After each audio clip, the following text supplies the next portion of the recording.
तो बढ़ते हैं अपने क्वेश्चन कंपाउंड इंटरेस्ट की तरफ, चक्रवृद्धि ब्याज। देखिए ये जो चैप्टर है ये काफी इंटरेस्टिंग चैप्टर है। तो हालांकि हम चैप्टर की बात नहीं करेंगे, लेकिन हम एक क्वेश्चन लगाएंगे जिसमें आपका मोस्टली इस चैप्टर का टॉपिक आपका कवर हो जाएगा। जैसे कि आपको अगर मंथली आपको इंटरेस्ट निकालना हो, कंपाउंड इंटरेस्ट हो भी, तो आप इजिली इसमें निकाल लेंगे। सिंपल इंटरेस्ट तो काफी इजी हो जाता है, कंपाउंड इंटरेस्ट उससे थोड़ा सा डिफिकल्ट होता है। तो उसको अगर निकालना हो तो आप इजिली मंथली इसमें निकाल लेंगे। फिर अगर आपको प्रिंसिपल से फिर आपको अमाउंट डायरेक्ट निकालना हो तो भी निकाल लेंगे। फिर कंपाउंड इंटरेस्ट फर्स्ट ईयर का कितना होगा इसका इंडिविजुअल, फिर कंपाउंड इंटरेस्ट सेकेंड ईयर का कितना इंडिविजुअल होगा ये भी आप निकाल सकते हैं। फिर कंपाउंड इंटरेस्ट थर्ड ईयर का इंडिविजुअल कितना होगा ये भी आप निकाल सकते हैं। फिर कंपाउंड इंटरेस्ट थर्ड ईयर और फर्स्ट ईयर के डिफरेंस कितना होगा ये भी आप इंडिविजुअली इसमें निकाल सकते हैं। तो ये काफी अच्छा ट्रिक मैं आपको बताने जा रहा हूँ, आप बिल्कुल इसको ध्यान से देखिएगा। सबसे पहले क्वेश्चन की तरफ बढ़ते हैं, क्वेश्चन को पढ़ते हैं। इसमें ये लिखा है कि compound interest on RS 8,000 at 15% per annum for 2 years 4 months compounded annually is। हमसे ये पूछा है कि कोई प्रिंसिपल अमाउंट है 8,000 हमारे पास, प्रिंसिपल अमाउंट 8,000 रुपीज, और उस पर रेट कितना दिया होगा हमारा 15%।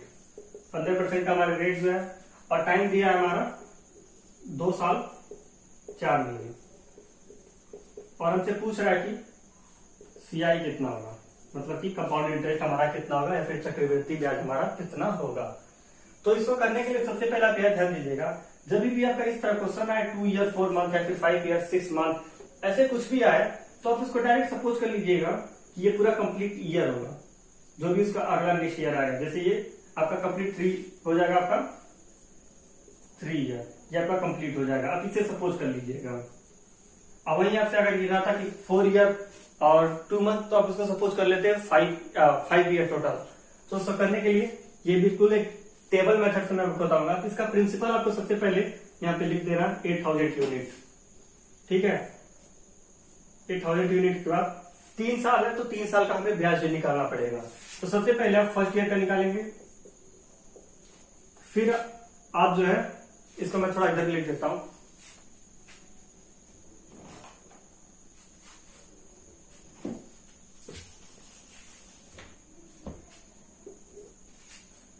तो ये 8,000 आप प्रिंसिपल अमाउंट लिख लेंगे। उसके बाद आपका ये फर्स्ट ईयर का ब्याज निकालेंगे, फिर आप सेकेंड ईयर का ब्याज निकालेंगे, और फिर आप थर्ड ईयर का ब्याज निकालेंगे। तो ध्यान दीजिएगा आपका इंटरेस्ट कितना दिया है 15%, तो सबका 15% निकालिए। 15% आपका कितना होता है 15/100। तो आप यहां पर निकालेंगे 8,000 का 15/100 कितना हो जाएगा, ये 0 कट जाएगा, और 15 8 120 1200। तो आपका फर्स्ट ईयर कितना हो जाएगा ब्याज 1200, और सेकेंड ईयर में आप फिर करेंगे इसका 15% तो ये भी 1200, और फिर इसका करेंगे तो ये भी 1200। देखिए कंपाउंड इंटरेस्ट का जो सबसे इंपॉर्टेंट बात ये होता है कि जो सबसे खास बात आप कह सकते हैं कि आपको ब्याज पर ब्याज देता है, मतलब कि जितना आपको पैसा मिला है फर्स्ट ईयर का उसके ऊपर जो ब्याज मिला है उसके ऊपर भी आपको ब्याज मिलेगा। सिंपल इंटरेस्ट में तो डायरेक्ट आप कर सकते हैं कि 1 साल का 2 साल का 3 साल का आप सीधे ऐड कर लिए, लेकिन आपको इसमें ब्याज पे ब्याज मिलेगा। तो जब आप फर्स्ट ईयर को निकालेंगे तो फर्स्ट ईयर में आपका सिंपल इंटरेस्ट है, फिर कंपाउंड इंटरेस्ट है, दोनों सेम चीजें होती हैं। जो किसी भी अमाउंट का जो सिंपल इंटरेस्ट होगा, प्रिंसिपल का सॉरी, उसी का सिंपल इंटरेस्ट और उसी का कंपाउंड इंटरेस्ट फर्स्ट ईयर का दोनों सेम होता है। तो सबसे पहले जब आप फर्स्ट ईयर का निकालेंगे तो आपका 1200 हो जाएगा, ये आपका हो जाएगा सीआई फॉर फर्स्ट ईयर, ये आपका सीआई हो जाएगा पहले साल का, या फिर आप कह सकते हैं एसआई। एसआई की हमें जरूरत नहीं है क्योंकि हमें कंपाउंड इंटरेस्ट पूछा है। तो सीआई आपका पहले ईयर का आप देखते हैं तो ये आपका हो जाएगा 1200। और मैंने आपको बताया कि आपको इंटरेस्ट पर इंटरेस्ट मिलता है, तो आप 8,000 का सेकेंड ईयर में जाएंगे तो उसका 15% तो आप निकालेंगे ब्याज, जो कि आपका 1200 मिलेगा। और फिर ये जो आपका फर्स्ट ईयर का 1200 ब्याज मिला होगा उसका फिर आप 15% आगे निकालेंगे। तो आप जब 1200 का 15% करते हैं, 1200 का 15% कि आपका हो जाता है 15,120 180 रुपए। ये आपका हो जाता है 180 रुपए, आपका ये ब्याज मिलेगा 15% फर्स्ट ईयर का सेकेंड ईयर का। तो ये जो आपको अमाउंट दिख रहा है ये 1200 प्लस 180, ये आपका बस सेकेंड ईयर का आपका इंटरेस्ट हो जाएगा। वहीं फिर आप थर्ड ईयर का निकालेंगे तो देखिए थर्ड ईयर में तो सबसे पहले तो आप 8,000 का 15% निकालेंगे तो आपको 1200 तो आना ही है। उसके बाद आपको जो फर्स्ट ईयर में ब्याज मिला है ये 1200, इसका आप पहले 15% निकालेंगे तो आपका कितना हो जाएगा 180 रुपए। फिर अगेन ये जो सेकेंड ईयर में आपका 1200 है उसका आप निकालेंगे 15%, ये आपका अगेन कितना हो जाएगा आपका 180 रुपये। और ये जो सेकेंड में ही ये पहले का जो 180 रुपया मिला था फिर से अगेन इसका ब्याज निकालेंगे 15%। तो 180 का आपका 15% कितना होता है आप देख लीजिए, ये हो जाता है आपका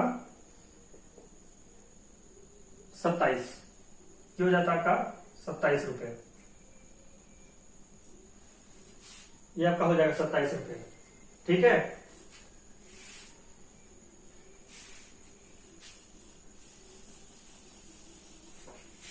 तो आप देख सकते हैं कि अगर हम पहले ईयर का सीआई निकालें तो आपका हो जाएगा 1200 रुपए, ये आपका हो जाएगा पहले साल का सीआई। और वही दूसरे साल का अगर आप सीआई देखें, बस दूसरे साल का, मैं पहले और दूसरे का कंबाइन नहीं कर रहा हूं, आपका हो जाएगा 1200 प्लस 180। और वही बस आप तीसरे साल का, बस तीसरे साल का देखें तो ये आपका हो जाएगा 1200, 180, 27 और 180, ये आपका हो जाएगा तीसरे साल का। अब वही आपका टोटल पूछ ले कि अगर बस हमारे क्वेश्चन में डायरेक्ट पूछा होता कि 3 साल का टोटल हमारा ब्याज कितना होगा, तब क्या करते, जितना भी डाटा दिया आप सबको ऐड कर देते तो आपको पता चल जाता है कि आपको 3 साल का ब्याज कितना होगा। देखिए फार्मूला पर आप लगाते हैं तो फार्मूला में आप डायरेक्ट लगाएंगे तो लग जाएगा अगर डायरेक्ट वो 3 साल दिया हो, लेकिन अभी जब 4 मंथ वाली जो बात कही गई है ये बात आपको इसी से लगानी पड़ेगी, यही सबसे इजी मेथड है। या फिर ए स्क्वायर ए क्यूब का आप याद करें पूरा, वो काफी लंबा प्रोसीजर हो जाता है, तो आपका ये क्वेश्चन लगेगा।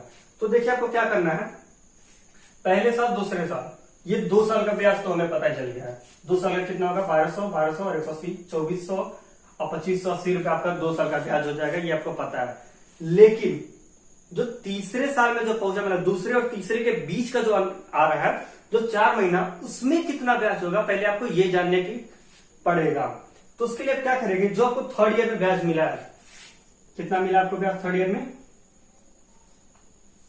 1200 प्लस 180 प्लस 180 और प्लस आपका 27, ये आपका ब्याज कितना है थर्ड ईयर का।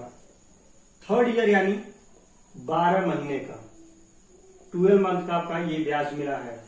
तो अब इसको जब जोड़ेंगे तो कितना हो जाएगा 1200 प्लस 360 प्लस 27, तो 1560 प्लस 27 1587, ये आपका हो जाएगा तीसरे साल का ब्याज, सॉरी थर्ड ईयर में 12 महीने का ब्याज। हमें क्या पता करना था 4 महीने का, तो जो आपका 1587 आया है ये जो डाटा थर्ड ईयर में 12 महीने का ब्याज, तो आप इसका क्या करिए, ये आपका हो जाएगा 12 महीने के बराबर। तो ये जो 12 महीने के बराबर आपका कितना है 1587 रुपया, ठीक है। तो यही आप 1 महीने का निकालते हैं तो कितना हो जाएगा आपका 1587 रुपये और बटे 12, ये आपका 1 महीने का होगा। लेकिन आपको कितना निकालना है 4 महीने का आपको ब्याज निकालना है, ठीक है। तो अब 4 से मल्टीप्लाई कर दीजिए दोनों साइड, ये आपका हो जाएगा 1587 बटे 12 और गुणे 4, तो कट जाएगा 4 3 बार में, ये आपका कटेगा, क्या आपका कटेगा 3 पचे 15, 4 से 12, 3 पचे 15, 3 दूना 6, 2 3 9 27, ये आपका हो जाएगा 529 रुपया। तो यहाँ पर आप देख सकते हैं कि 529 रुपया आपका हो जाएगा 4 महीने का ब्याज। और 2 साल का हमारे पास ब्याज कितना हुआ था, 2 साल का हमारे पास ब्याज था आपका ये 1200 प्लस 1200 प्लस 180, ये आपका हो जाएगा 1200 प्लस 1200 प्लस 180, ये आपका था 2 महीने का ब्याज। और वही फिर हमें 4 महीने का क्या मिला था 529, ठीक है 529, ये हो जाएगा आपका 2580 प्लस 529, 2580 प्लस 529 आप करेंगे तो आपका कितना हो जाएगा 3109, ये आपका आंसर आ जाएगा। तो ये आपका पता चल जाएगा कि आपका 2 महीने सॉरी 2 साल और 4 महीने में आपका कितना ब्याज होता है 3109 रुपया। देखिए ये टेक्निक अभी आपको देखने में अगर लंबा लग रहा होगा, लेकिन आप प्रैक्टिस करेंगे तो काफी आसान पड़ जाएगा। इसको काफी बार प्रैक्टिस करिए, काफी इजी हो जाएगा, क्योंकि आपका क्वेश्चन में मोस्टली ये पूछ लेता है कि जो ये प्रिंसिपल अमाउंट दे दिया और ये परसेंटेज दे दिया और बोला कि तीसरे और रियल टाइम 3 साल दिया हो, तो आपका सीआई का डिफरेंस कितना होगा 3 ईयर और 1 ईयर का आपका सीआई का डिफरेंस कितना होगा। तो ये आप इसका स्क्रीनशॉट ले लीजिएगा। तो ये क्वेश्चन देख लिया आप लोगों ने कि कितने बेहतरीन तरीके से लग गया। वीडियो पसंद आया तो आप लाइक कीजिए, चैनल को सब्सक्राइब कीजिए और लोगों के साथ जरूर शेयर कीजिए। Thank you.